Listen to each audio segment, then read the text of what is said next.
What's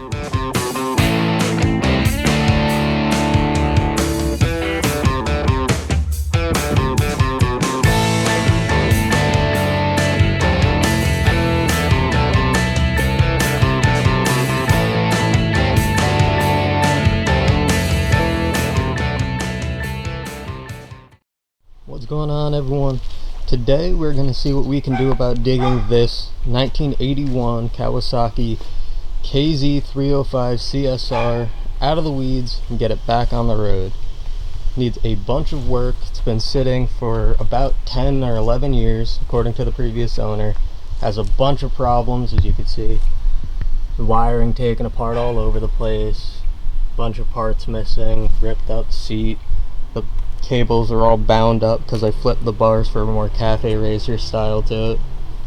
But for now, we're just going to worry about getting it in working condition and back on the road. Step one is going to be digging out of the weeds, airing out the tires, and seeing if we can get it to a place that's a little easier to work.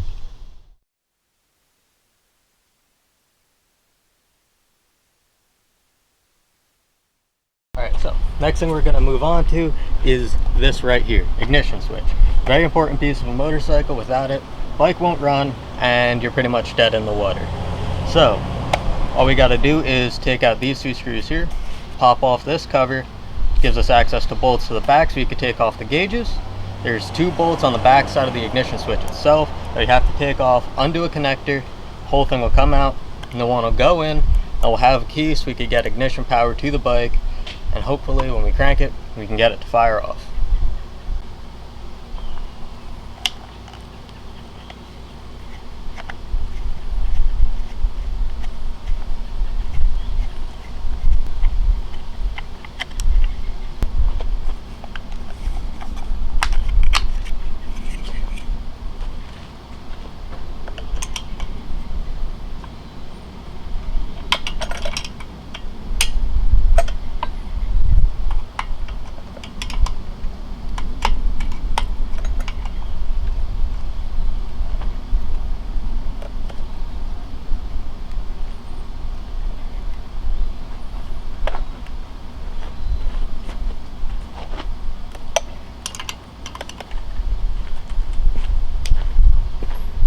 Just a quick thought, super handy tool that people always overlook. You can get it in a lot of sets. So this one's a DeWalt, is a little socket driver.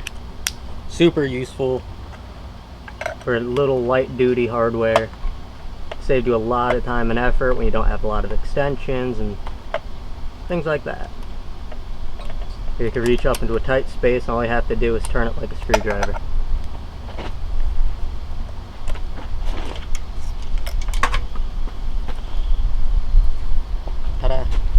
So one, just got to get the other side now, and then we'll have these gauges off in no time.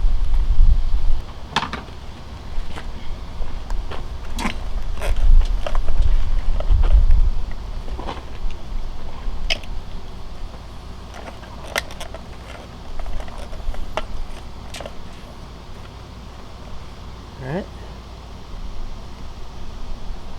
another 10mm bolt under there.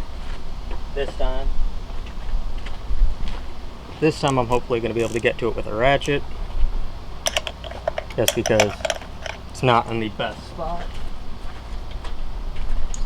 With good reason. If it was in a really easy to get to spot, people would be stealing stuff all the time.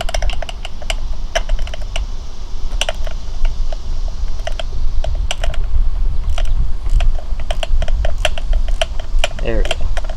Coming out like nothing.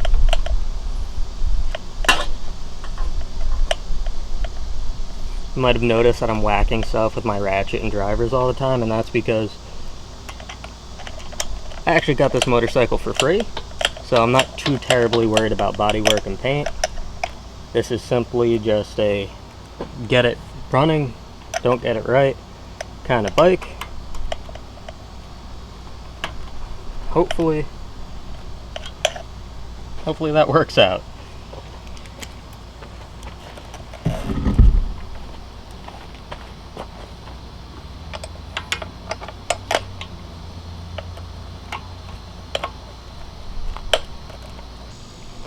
Okay, so we got the switch free, obviously right here, up on top. bolts are out, but it's still plugged in. Now on this bike, all of the wires actually meet up in the back of the headlight bucket, so that's going to require us to take the headlight out to get access to where all the connectors meet.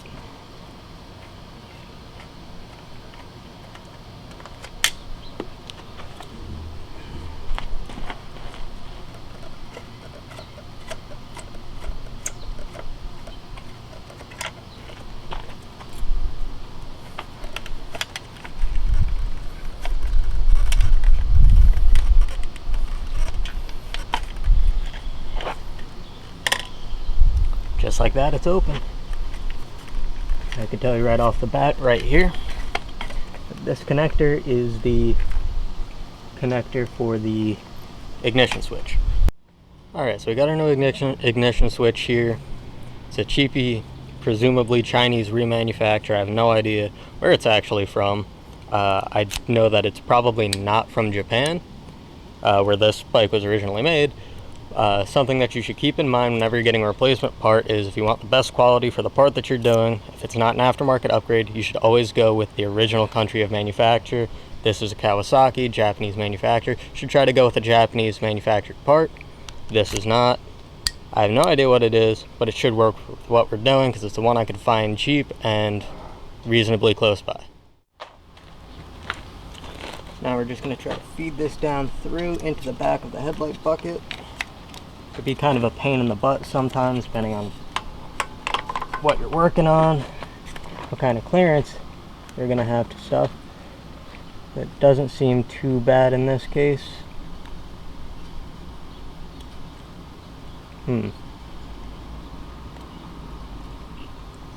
That doesn't seem to fit right. Connectors are not the same, but it does make contact in there, so I think if I throw a zip tie around this and then attach power, it probably will work. Guess we're going to find that out next. Alright, so last time you saw, when you left off, I was putting the ignition switch on, and as it turns out, this cheapy Chinese aftermarket replacement ignition switch is all sorts of messed up. On is actually off, and it's not supplying the power where it needs to. Connectors aren't even the same, but I got it zip tied just to try to hopefully make it work. The spark plugs are in. I did manage to crank it by hand and did get spark. It's very weak, but it is still there, and the carburetors definitely have to come off and get cleaned, but we've made decent progress so far. I've also drilled out and replaced the gas cap for the tanks. Now I can flush the tank out, and at the very least it's a decent start. Next time when we come back, we'll be shotgunning the rest of the electrical system to try to make sure everything works, and hopefully getting it to fire off for the very first time. Alright, so that's it for today's video. I hope you enjoyed. If you did, please like, comment, and subscribe. Tell your friends and family. This is going to be a growing channel. I'm Ian.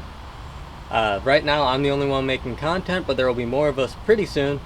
We're a growing channel, and we're going to have just about all the mayhem that you could possibly enjoy. We're going to have motorcycles, cars, trucks, anything we can get our hands on to have fun with.